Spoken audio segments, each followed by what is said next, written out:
Welcome to the Melanin Jelly Project Conversations, a podcast that celebrates diversity and representation in children's storytelling, entertainment, and edutainment. I am the host, Olunosen Louisa Ivaze. On this podcast, I chat with authors and creators of children's books, entertainment, and edutainment. This is also a collaboration with the Ottawa Black Book Club. So welcome, Chandele Morris, the author of this lovely book. My name is Olunosen Louisa Ivaze. I'm an author. I write for adults, I write for kids. I'm the founder of the Ottawa Black Book Club and the host of... The name of this podcast is actually Conversations, but because it is under the Melanin Jelly Project, so that's why it often sounds like a mouthful when I say the Melanin Jelly Project Conversations. But well, the Ottawa Black Book Club is a book club I started about 4 years ago as a way of creating a safe space for multicultural book lovers to come together to read and chat about books written by authors of African and Black descent. Then when I started writing children's books, I realized, we don't really have podcasts that celebrate authors of, who tell diverse stories. So that's why I started this podcast. So this is season 2. Yay. Okay, great. And our club is in its 4th year. So yeah. So welcome again, Chandele. Please go ahead, tell me about yourself and what inspired you to write this lovely book. Okay, so I am a mom of 3 now. I have a baby who is 10 months today. Congratulations. Okay. Thank you. So I'm a mom of neurodivergent children. So at 5 years old, my son was diagnosed with autism. Okay. He had a tough time during the pandemic. I always considered him a quirky kid, but I never ever thought that it was autistic kid.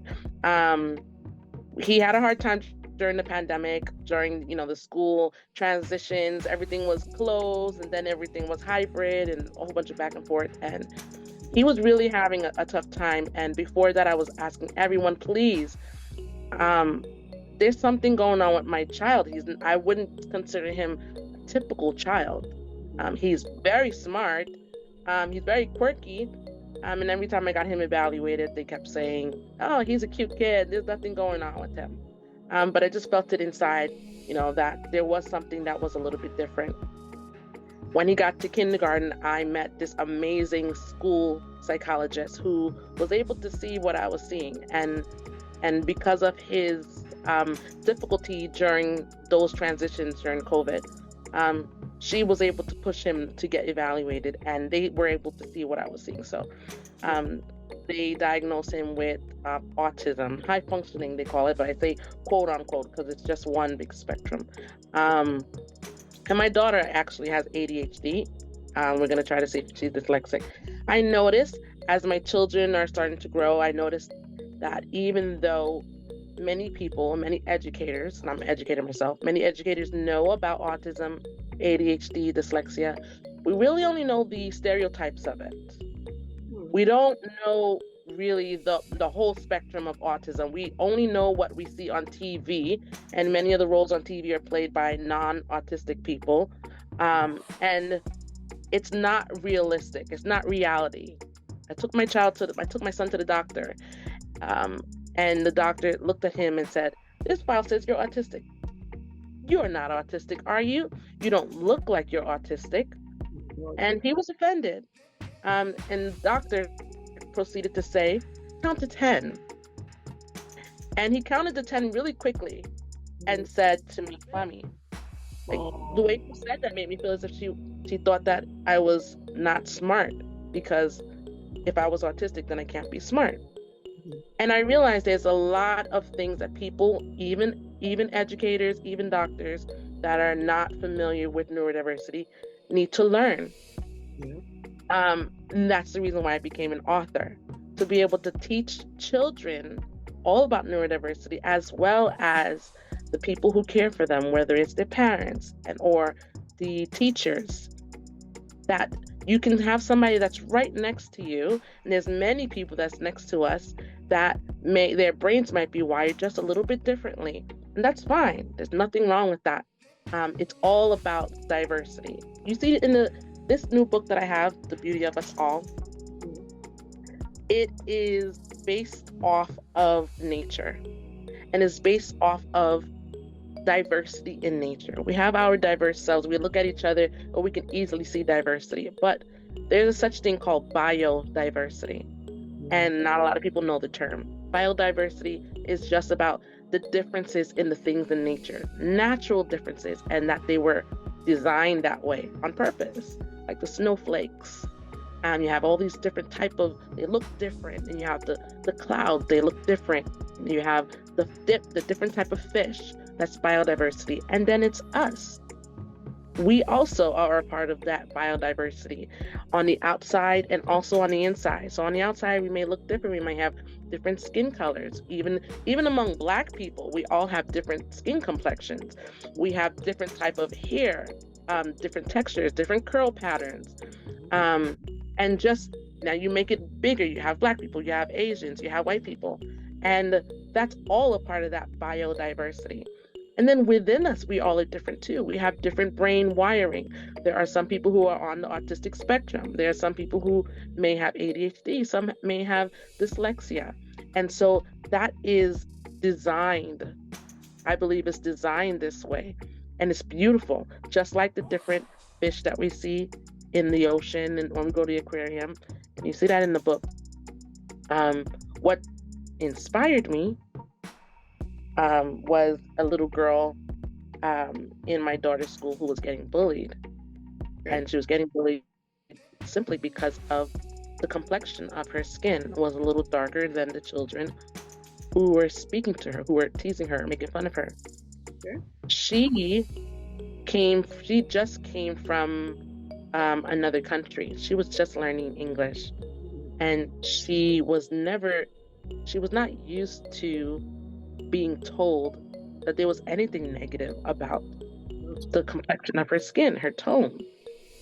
Her first experience, she was only 8 years old. Her first experience was when she got to the classroom and she was losing a game, and instead of they were upset that she was winning the game, I should say, and they were upset that she was winning the game, and so they started teasing her and calling her names based off of the color of her skin. My heart broke, of course. That's awful. You know, sometimes with kids, what I say is the ignorance of innocence sometimes. Because sometimes children can be annoying. And they do these things not because they actually intend to be mean. I think it's just that ignorance. Because growing up back home, I said to someone, I only became Black when I came to Canada. When I lived in Nigeria, I was just Louisa. I had an ethnic group I belonged to, and that was it. But when I came to Canada, I went, oh, okay, for the first time in my life, I'm Black. And I remember, when I came here, and I remember answering the phone one day, and my accent is very distinct. Anytime anybody meets me, the first thing you notice is my accent, and I'm very proud of it. And then this woman from the US goes, can I speak with someone who speaks English? And I said, I am speaking English. No, I want to speak. I would like to speak with someone who speaks English. So I think what she was indirectly trying to say was, you know what? You're African, I can tell by your accent. I don't want to talk to you. I want to talk to somebody who talks like me. And that made me very intentional about keeping my accent. In Nigeria, if somebody is really dark-skinned, sometimes they call you Blackie. But it's not a derogatory term. It's a term of endearment. Oh yeah, Blackie, because you're Black, you're shiny. Yeah. So sometimes I think that it's the ignorance of innocence that makes children say mean things, and they don't know the effect of these things on the children they are saying this to. Yeah. So how do you think that as parents we can teach our children to have empathy for kids that are different? Well, I think it's all about exposure. I think the more children are exposed to the differences in the people around them, the easier it will be for them to be able to understand the people around them.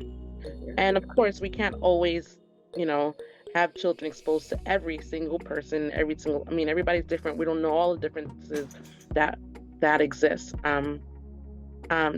that's the reason why children's books are so important.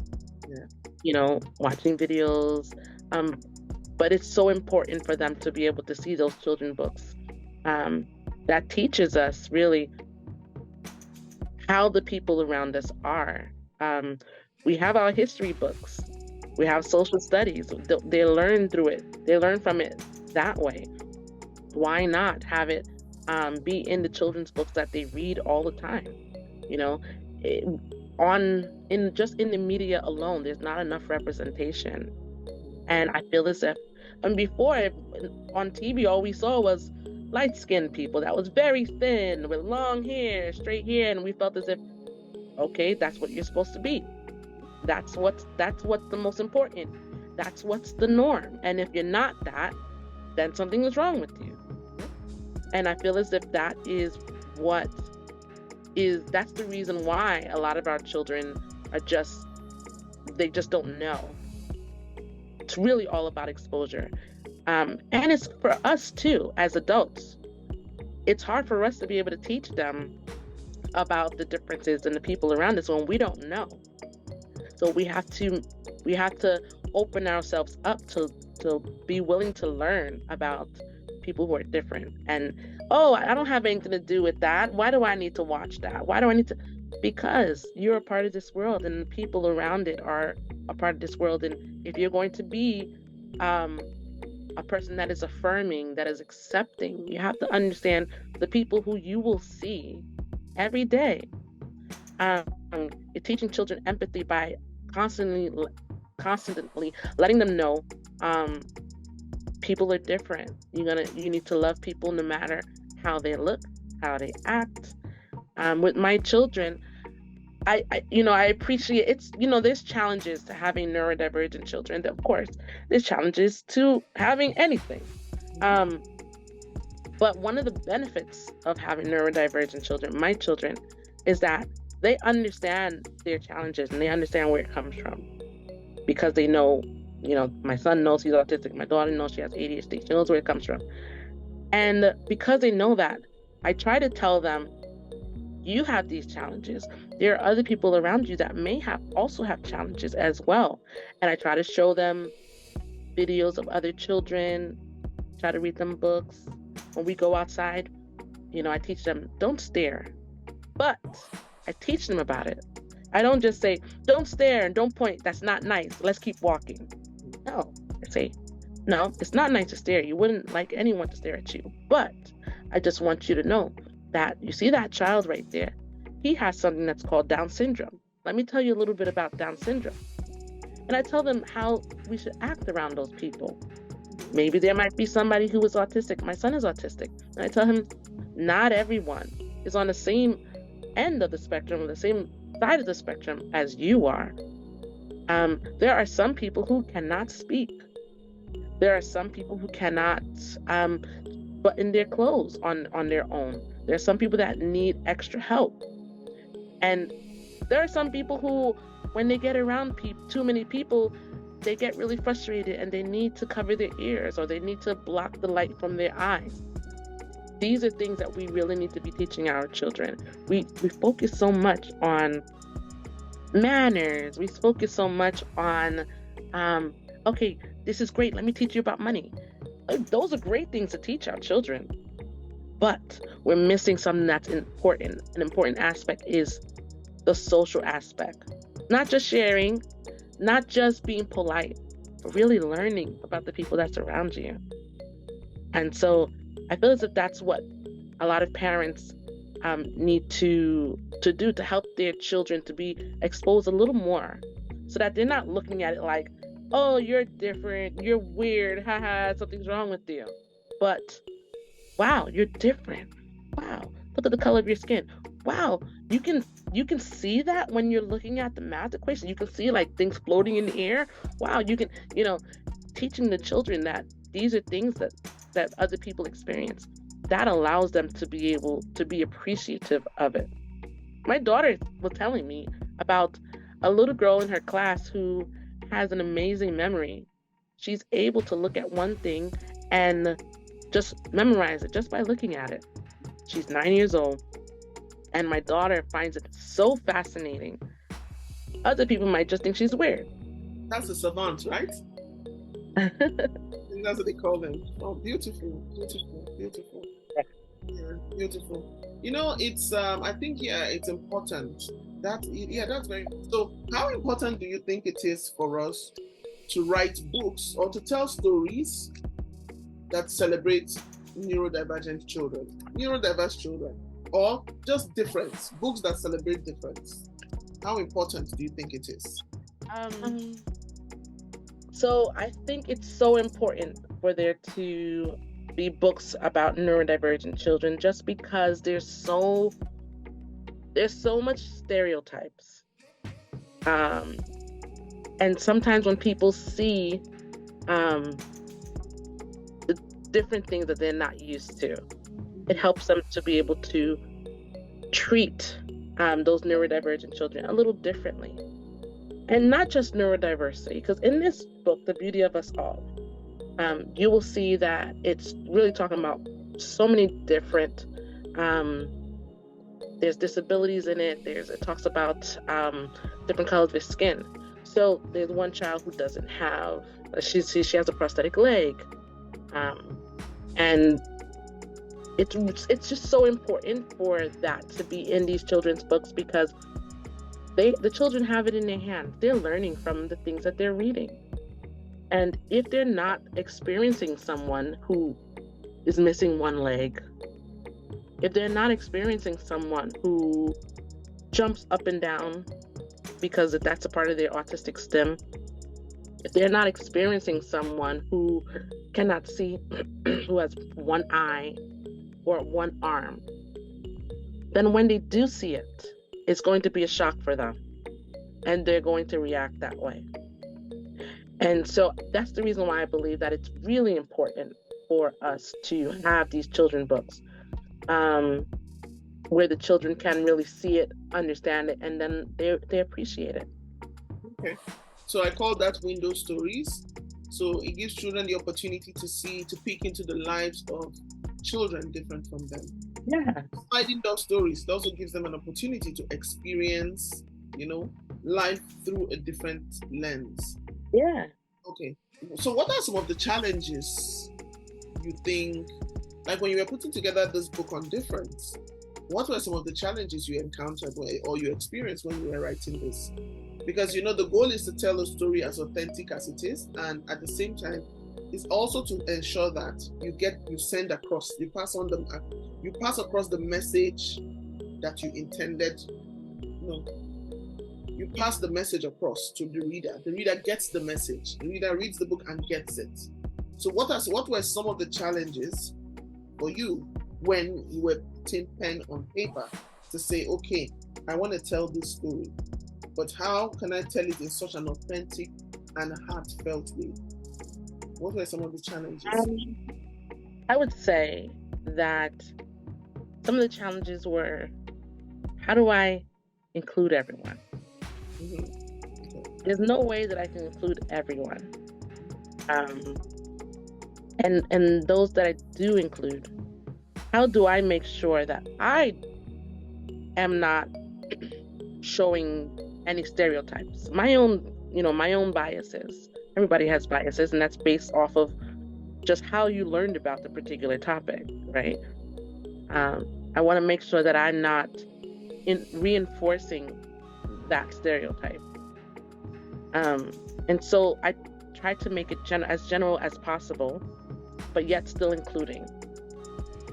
But I feel as if that was my most challenging part, was really just trying to figure out how to include as much as I could without, making a mistake and being offensive in some type of way.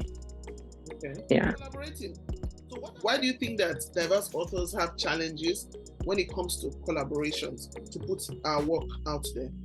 I think that it's not only about the books. I just feel as if, diverse people of color just don't work together enough, period.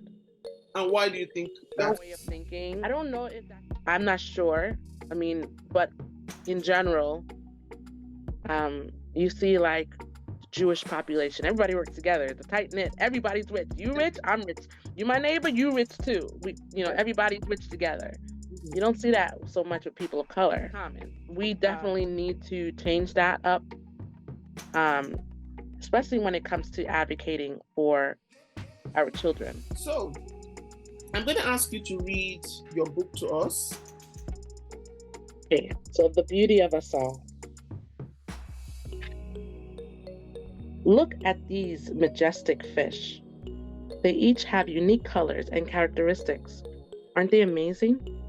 Their beauty is marvelous, all different yet the same, just like us. Their uniqueness makes them even more beautiful.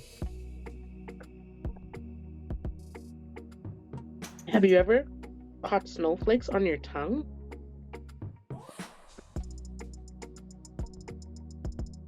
If you take a closer look, you will be amazed at what you see. Each one is special in its own way. Have you ever watched clouds in the sky and marveled at their unique shapes? Perhaps one looked like a dancing bear or a running rabbit. The different shapes of the clouds allow us to appreciate their beauty.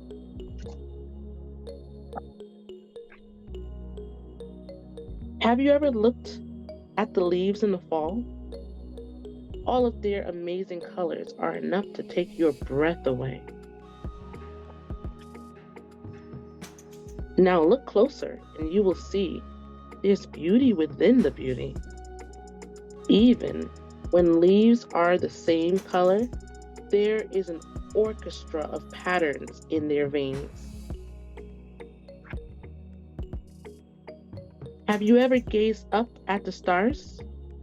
Perhaps you noticed all of their different colors and sizes as they twinkled in unison in the magical sky. We are all beautiful, created with unique skills, passions, and characteristics. Even our brains are wired differently, and that's beautiful. Look at my complexion. Now look at yours. We all have different shades to our skin, just like these amazing fish with all of their wonderful colors.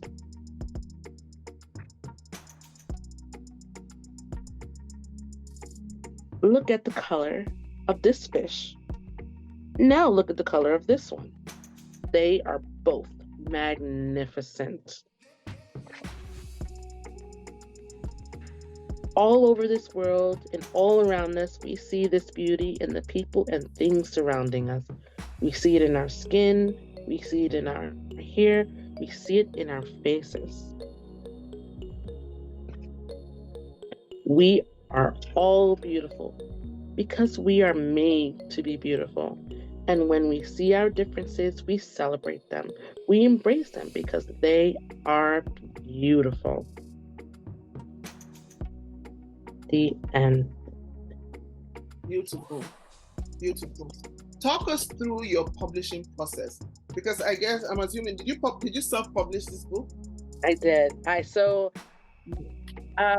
found that if you want to get a story out the traditional way, and you have something burning inside of you and you really want to get it out, traditionally it can take about 2 years.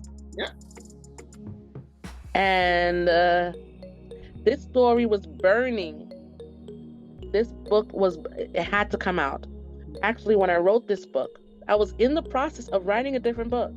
Okay. I was almost done. I literally had just 1 page left. And when my daughter came home crying, because she felt bad that her friend was being bullied, my heart was broken, and I really needed to figure out how can I help this child? How can I help all of these children?